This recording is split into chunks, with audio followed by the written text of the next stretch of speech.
Ребят, всем здравствуйте. Я смотрю, меня уже многие потеряли. Вы, пожалуйста, меня не теряйте. Вот такая ситуация, что я буду редко выходить в эфиры, то есть давать какие-то новые видео, потому что у меня муж вышел в отпуск. И поэтому я тоже, ну не то чтобы отдыхаю, накопилось очень много дел, и, соответственно, у меня крайне мало времени остается для того, чтобы записывать какие-то видео. Ну, так скажем, если по уходу за своими орхидеями, я вроде бы все наладила, все хорошо, единственное, только я их поливаю. Если какие-то орхидеи стоят на этом реанимационном окне, у них тоже, дай бог, все нормально. И именно сегодня я решила вот прям срочно обязательно записать для вас такое показательное видео.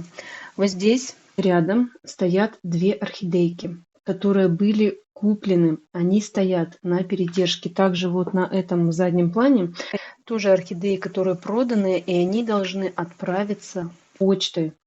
У всех орхидей, которые сейчас стоят у меня на передержке, с ними все нормально. Вот если честно, я вообще не люблю эти передержки, потому что неизвестно вообще, как орхидея себя может повести. Да даже на момент отправки, пусть даже будут хорошие, идеальные погодные условия, орхидея может, но не то чтобы заболеть, а именно вот в тех условиях, в которых она транспортируется, даже просто она находится в упаковке без воздуха, у них могут начаться именно какие-то проявления грибковости, либо гнили на шее, даже вообще бактериальные заболевания, корневые гнили. Но никто от этого не застрахован. Абсолютно никто. И как орхидея дойдет, это известно только лишь богам. Нам действительно неизвестно, как бы мы их не упаковывали, как бы мы не старались сохранить растение, чтобы оно до вас дошло в идеальном состоянии. Но случается вообще абсолютно по-разному. Вот эти две орхидейки также они были проданы. И даже на данный момент, и если та женщина, которая их купила, увидит, но я вам, конечно, обязательно об этом напишу, сообщу, что вот такая ситуация.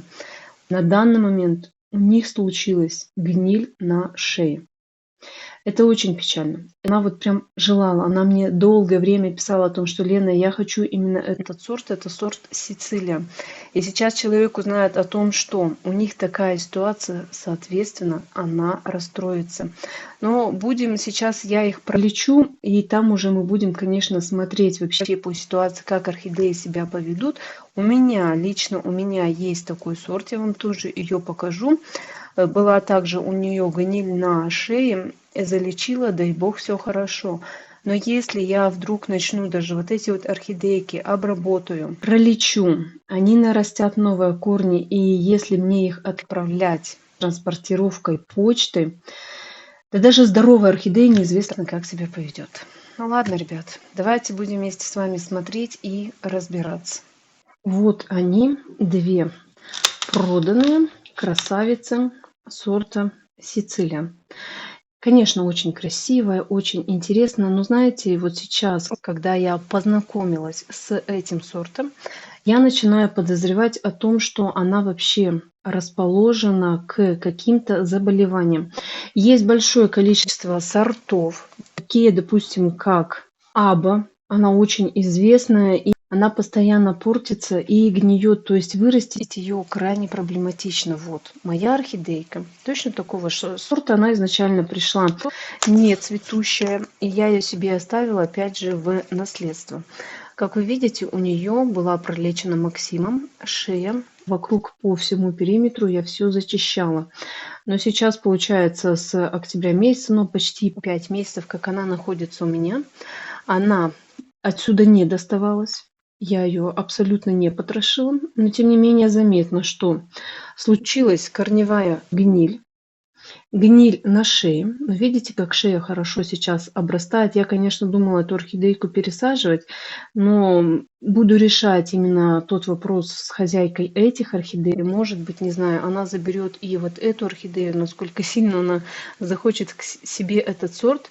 Но видите, мои предположения, они являются такими, что сам по себе сорт, он не стрессоустойчивый. И вдруг что? У них начинается проблема. Буквально вот эта орхидея вчера, Я стала замечать, что она нормальная, хорошая, здоровая. А сегодня я вижу, что у нее есть вот такая вот проблема на шее. И эта орхидея тоже была нормальная, тоже была хорошая, но вот эту я заметила пораньше. Видите, вот она есть, проблемка. Вот такая неприятная, конечно, ситуация. И, кстати, корешочки тоже. Видите, пострадали. Было все идеально. Даже при тех условиях, что я их лечу, я, как всегда говорила, я за вот этими проданными орхидеями ухаживаю ровно так же, как и за своими. Я обязательно их поливаю. Первые поливы совершаю с фунгицидами. Но несмотря ни на что, орхидея загноила себе корневую систему и загноила шею. И, ребят, тоже вот такой момент не показать я вам не могу. Посмотрите, какое страшное мокрое пятно. Здесь мокрота. Это бактериалка, бактериальное заболевание. Я, конечно, встречала, ну, есть, бывают такие орхидеи, которые тоже приходят именно с бактериалкой. Мои действия были таковые, что я вот этот пораженный лист, видите, вот срезала, захватывая здоровую ткань, обрабатывала зеленкой, пролечивала орхидею. Я знаю, что бактериалка, она не лечится фунгицидами, но я добавляла именно фунгицид. Все было нормально. Они также растут, развиваются, все у них хорошо. Этот лист, конечно, я его буду убирать, потому что здесь, видите, желтизна на шее. И возможно, что да, вот просто в ней жили те споры и бактерии, которые приводят именно к такому заболеванию. Случилась транспортировка, случился стресс, и если кто-то мне может опять написать о том, что не существует стресса. Существует, ребят, поверьте, не существует.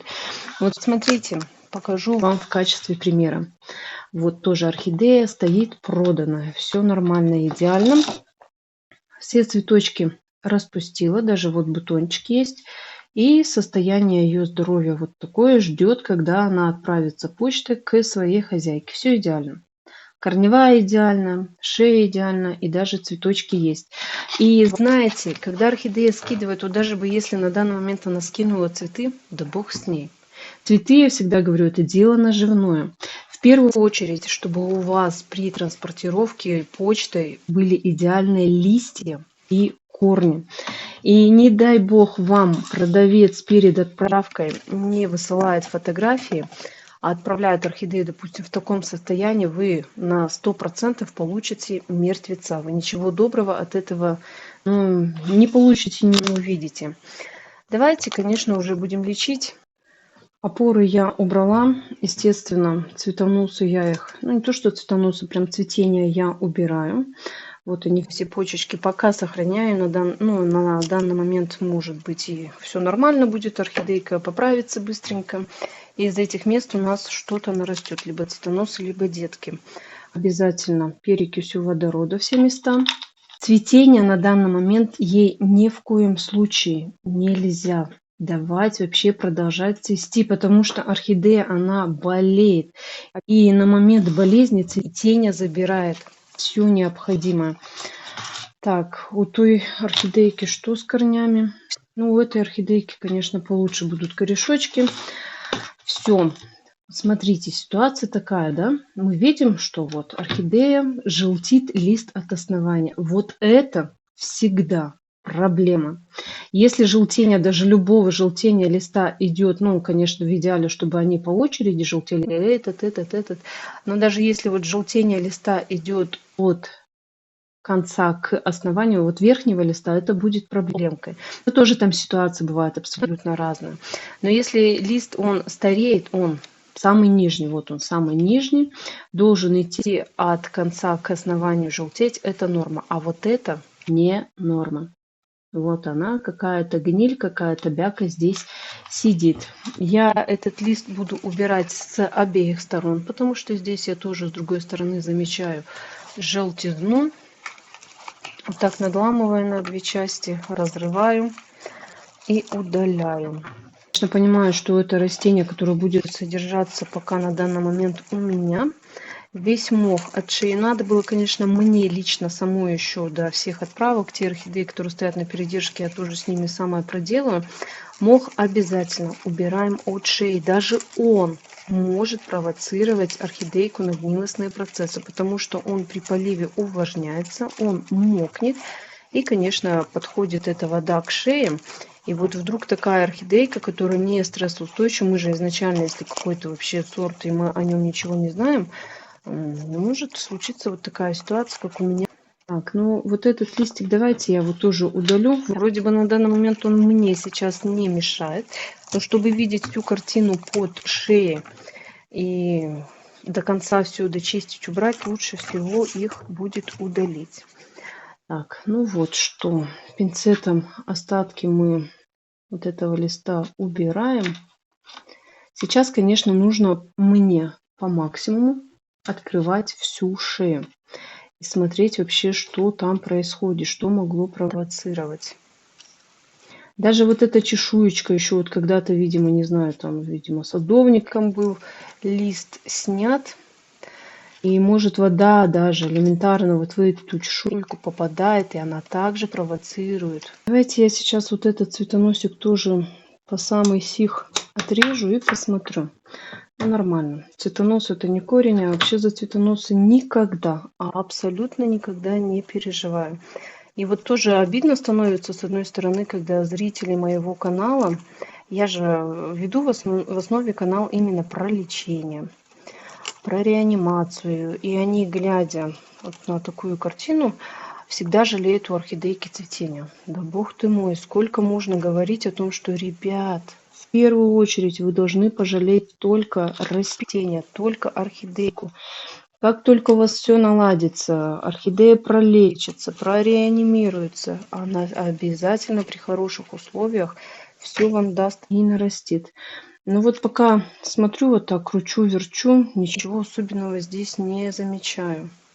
И я вот всегда стараюсь докопаться до истины, что же вообще приводит. Вот давайте возьмем просто вот это место и его обследуем. Даже вот у этого корешочка можно. Я вижу, ну я на данный момент понимаю, что он, скорее всего, там будет здоровый, целый. Но чтобы быть спокойным, вдруг там черное пятнышко. Нет, черного пятнышка там нету. И вот здесь еще пониже я маленько колупну, я сильно ничего здесь резать не буду. И вижу нормальную зеленую здоровую ткань. Вот пинцетиком удаляем. Здесь на данный момент все чисто. Что у корешочка все чисто, что у шеи чисто. Дальше никуда вглубь к орхидее я ни в коем случае лезть не буду. И анализирую, сижу. В итоге, что же привело к желтению вот этого листа? Вот тоже желтение. Это просто началась гниль на этом листе, не на стволе, а на листике. Возможно, да, что попала туда водичка. И начала желтеть. Вот тоже остаток этого листика я смотрю. И вот видно, что здесь просто-напросто на этом листу была проблема. Но не так страшно, как могло показаться. Самое страшное для меня было бы, если бы мне пришлось зачищать у орхидеи ствол по кругу, по основанию. Ну и там, да, там проблемка. А здесь на данный момент все спокойно. И вот это место я обязательно прикрываю фундазолом, который в наличии у меня сейчас есть, и вы можете его приобрести. С препаратами на данный момент становится туговато. Я всегда, ребят, говорю, пока есть, приобретайте, потом может не быть. И буквально немножко, работая в перчатках и в маске, я вот так аккуратно места среза обязательно прикрываю. Здесь не нужно ни в коем случае работать, ну, даже обычной перекисью водорода, либо каким-то биологическим препаратом, потому что какая-никакая гниль, она начала образовываться. И вот, чтобы предотвратить, я это дело просто прикрываю. Так, вот еще срезанный цветоносик у меня. Его обязательно ни в коем случае не оставляю. Так, все, прикрыв, примазав, все, больше на этой орхидейке ничего нет. Приступаем к следующей красотке. Проделываю всю ту же самую процедуру. Удаляю опоры. Убираю у орхидеи обязательно цветение. Почки на данный момент оставляю. Перекисью водорода прикрыла. Ну что ж, давайте теперь вот с этим делом, с больным, с таким, разбираться. Вот даже сейчас, смотрите, ткнула и все, и пошел этот сок. Надо его поскорее срочно удалить. Я бы, ребят, вас хотела попросить, чтобы вы ни в коем случае видео не смотрели на перемотке. Сейчас у меня здесь находится спиртосодержащий раствор, а точнее водка. Смотрите, какая ситуация. Я руки обязательно обрабатываю спиртом, потому что, как вы видели, вот эта вот жидкость, которая вышла из листа, вот это все является вредноносными, вот она бежит сюда, спорами и бактериями. Не дай бог, вот эта вот вода, так ее назовем, она попадет куда-то вот дальше на лист, на ствол, все это, соответственно, пойдет расти дальше. Почему я ранее вам и сказала, что вот такие листы. Но это сейчас у меня случилось не оплошность, и я его разорвала, этот листик, откуда пошел вот этот вот сок, так называемый. Я его всегда срезаю, захватывая здоровую ткань, и дальше вот это вот мокрое пятно, вот эта бактериалка, она никуда не расходится. По прошествию многих лет моего опыта я могу вам с уверенностью это заявлять. Все, руки я обработала, потому что мне этот сок, он капнул на перчатки. Далее беру чистый ватный диск и обрабатываю им скальпель, потому что здесь тоже этот сок, он есть. Выкидываю. Далее у меня есть этот же сок. Вот здесь вот он, видите? Капнула вот сюда, вот на горшочек. Вот она, эта капля. Хорошо, что не на корне. Если бы на корне, то все вот эти бы вредноносные споры, они бы туда уже ушли, и я бы не смогла ничего сделать и предотвратить. Поэтому, имея и видя, не дай бог, у орхидеи вот такие мокрые пятна, работайте в этом плане аккуратно. Все. Далее. Теперь, конечно, этот листик я полностью удаляю. Здесь, видите, у нее ситуация такая, что и бактериально вот это пятно образовалось, и тоже просто гниет и просто портится лист. Вот это вот не бактериальное заболевание. Бывает, конечно, вот эта мокрая гниль образуется. Вообще может хоть где образоваться. И на листьях, и на стволах, и на корнях. Абсолютно ей без разницы, где нарасти. Ну и, конечно же, тоже вот эти все чешуечки я полностью освобождаю шею от всего, чтобы мне видеть всю ситуацию, что вообще происходит там у орхидеи. Идеально зачистив. Не знаете, вот камера передаст, нет, вот в этом месте возле цветоноса, ну, как-то не нравится. Я его удалю. Сейчас вообще, по сути, эти цветоносы можно все их отстричь полностью вот туда. Они роли для орхидеи никакой не играют. И мне нужно подобраться вот в это место с правой стороны возле цветоносика. Вот тут вот. Мне не нравится такой цвет у ствола. Сейчас вместе с вами, если камера будет фокусировать, мы будем вместе с вами сейчас тут зачищать и смотреть. Вот что, ребята, там нашла. Вот такой вот кусочек гнилой ткани, которая, да, действительно хорошо, что я убрала именно цветонос и его заметила. Все, сейчас счистила, и сам по себе стволик, вот это место, вот тут я его отковыряла, он сейчас зелененький, нормально все. Проблему я отсюда убрала. Даже вот так вот еще можно маленько корешок почистить. Максимально необходимо, прям максимально все зачищать. Оставляете какие-то миллиметры недочистки, они потом проявляются дальше. Все, здесь хорошо у меня все, видите, зелененькое, хорошее. Так, и вот с этой стороны мне тоже не нравится вот это место между корнем. Как вам показать? Вот между корнем и Еще одним корнем там внизу идет. Я, конечно, постараюсь корешочки сохранять. Они мне, конечно же, нужны. И вот так под него залажу. Ребят, пинцет и скальпель у меня есть в наличии. Пока. Приобретайте, обращайтесь. Отправки именно сопутствующего товара я обязательно делаю. Вот что я там наковыряла. Ну и все, в принципе-то все. Остальное чистое, хорошее. Мне нравится. Больше ничего здесь плохого, гнилостного нету. И, конечно же, прикрываю эти места фундазолом. Ребят, если у вас фундазола нет, ну используйте Максим. Эпсин М также используют, но у меня его нету. Я вот привыкла работать с фундазолом, либо с Максимом. И тоже можно кисточкой, можно подручно, как это у меня. Все хорошенько примазать, примакнуть. Я это делаю сухим фундазолом. Можно его развести в кашицу, чтобы было легче работать. И, ребят, пока сидела, фундазолом примазывала, смотрю, знаете, что мне еще не нравится? Вот это вот место у ствола, оно вот желтенькое, это нездоровая ткань. Вот с этой стороны тоже с правой желтенькое. Вот смотрите, сейчас почищу. Вот оно там желтит. И вот это тоже. Это и есть та самая гниль. Не дай бог не дочищу, пойдет все расти дальше, и все труды будут мои напрасно. Теперь да, я вижу, что все нормально. Вот эта вот ткань желтая.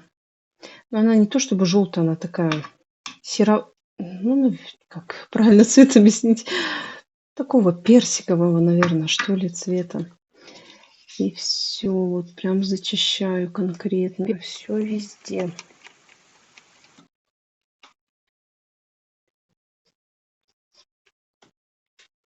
Вот у этой тоже вот стороны нездоровая ткань. Все дорабатываем, чтобы у вас ствол был идеальным, зеленым и чистым. Вот смотрите, что я тут сейчас отколупала. Вот видите? Желтизна такая. Здесь зеленая, а там желтая. И вот так вот, значит, мне нужно доработать. Смотрю, вот даже пинцет положила в то место, где есть именно вот эта мокрота. Конечно же, спиртом обрабатываю. Нужно было это все бяку убирать отсюда. Теперь мне нравится все. Теперь здесь все нормально, все хорошо. И продолжаю все фундазолом прикрывать. Вот так все хорошенечко примазав со всех сторон. Орхидейка, конечно, теперь будет лечиться. Ребят, именно к вам, как к покупателям, я отношусь крайне уважительно. И ни в коем случае я никогда не подсовываю какие-то больные орхидеи, если я вижу изначально о том, что цветок больной. Какие-то идут гнилостные, откровенные процессы. Я лучше его себе оставлю. Я лучше его адаптирую и где-то здесь, ну, в городе, либо оставлю вообще себе, продам. Вам верну деньги, либо там замена на здоровое какое-то растение. И, конечно, сейчас та женщина, которая, та хозяйка посмотрит и увидит свои орхидеи, она, конечно, прибудет в шоке. Но, повторюсь миллионный раз, от этого никто не застрахован. Абсолютно никто. И все вот эти вот транспортировки, пересылки, они имеют место быть, ну, как сказать, они несут какой-то негатив для орхидеи. Если у орхидеи хороший, идеальный иммунитет, как вот, допустим, дай бог, вот у этих орхидей, то они транспортировку пережили нормально, то они и следующую транспортировку могут пережить нормально. Но и у них, как и у нас, у людей, есть различные инфекции, есть различные бактерии, которые вдруг падает иммунитет, и они начинают проявляться. Если мы тоже вот начинаем заболевать, там, подцепили какую-то бациллу для себя, у нас падает иммунитет, начинает с ним бороться, и мы начинаем болеть. Здесь то же самое. И поэтому я сейчас жду, когда будет тепло у нас, и только тогда я начну осуществлять отправки. Также вот как зимой, да, орхидейка может замерзнуть. Тоже так же летом при транспортировке она может сопреть. Те самые бактерии, они также могут начать проявляться, и орхидея может прийти вот в каком-то печальном совсем, либо мертвом состоянии. Сейчас, конечно, я за ними буду ухаживать как за своими. Я им обязательно протру все листочки спиртом, обработаю абероном, в полив всегда буду давать именно привикур. Бактериалка вот у этой орхидеи была. Насколько я понимаю, и вообще насколько я с этим сталкивалась, у меня тоже было много орхидей, даже стояли, которые на продаже. Я замечала у них вот эти мокрые пятна, как и ранее вам сказала, какие были мои действия. В дальнейшем я их не лечила антибиотиком, я их пролечивала именно привикуром. И у них было все нормально. И некоторые вот из них даже стоят у меня, мои орхидеи, на моем окне и чувствуют себя прекрасно. А обязательно в каждый полив я буду давать именно привикур. Но опять же, ребят, в каждый полив он дается раз в 14 дней. Если у вас полив через 3 дня, через 10 дней, вы, конечно, не можете прям каждые 3 дня давать его привикур в полив, только раз в 14 дней. Думаю, что это понятно. Если у вас привикура нет, но используйте какие-то более такие, ну не то что тяжелые, средней, да, степени, именно системные фунгициды, которые будут работать не только по корню, не только контактно, как, допустим, Максим. Максим вообще нельзя в полив добавлять, а именно, которая берет и работает в растении сока. Они называются системными. Вот такое, с одной стороны, неприятно, очень неприятно. И для меня, как для продавца, это неприятная ситуация и некрасивая история получилась с орхидеями. Но получилось так, как получилось. И ничего я сделать с этим не могу. Обязательно подписывайтесь на мой канал именно в Яндекс.Дзене, потому что изначально я буду ориентир давать на тот канал. Говорят о том, что не сегодня-завтра YouTube могут вовсе отключить. И чтобы не терять аудиторию, Instagram у меня уже не работает, при том, что присутствует VPN, не работает у меня. Мне пишет, я ленту отследить не могу. Идеально работают другие социальные сети: Одноклассники, ВКонтакте, Telegram и YouTube. Но это не наша площадка, это не российская, и сегодня-завтра его могут отключить, и все эти наработки, которые есть, они могут пропасть. Поэтому ссылки я на Яндекс.Дзен даю везде и всегда. С Ютуба пока на данный момент тоже можно не отписываться. Я сюда все равно видео заливаю, добавляю, и вы также можете пока просматривать именно здесь. Ну что, всем спасибо большое за просмотр. Обязательно пожелайте этим орхидейкам всего самого наилучшего. Пусть поскорее адаптируются, нарастут новые корни. И дай бог, заживем и зацветем. Всем пока.